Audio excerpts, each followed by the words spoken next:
বিপ্লবী সদস্য সচিব মোহাম্মদ জাহিদুল ইসলাম মিয়া, যুবদল, ছাত্রদল, শ্রমিক দল সহ বিভিন্ন নেতৃবৃন্দ আপনাদের সম্মুখে এই উদ্ভূত পরিস্থিতি নিয়ে গুরুত্বপূর্ণ বক্তব্য দেবেন।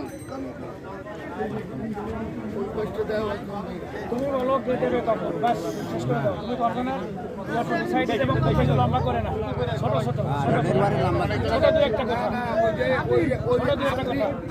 আমার কথা শোনেন, আপনি যেভাবে বলতেছেন ওই যে 1 মিনিট বক্তব্য দিলেন, বক্তব্য হয়ে গেল, কাজ শেষ হয়ে গেল না, উপস্থিত আছে এরা কম বেশি আমাদের সকলের এই জায়গায় ওই রকম হালকা কথা বলে কিছু হবে না। হালকা কথা বলে